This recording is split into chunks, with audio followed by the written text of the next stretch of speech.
कितने पैसे हुए? मैडम 1100 रुपये हो गए। ये लो।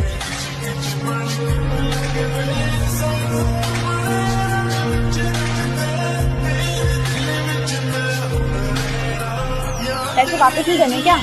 बच्चों के पैसे वापस करो। हाँ हाँ मैडम।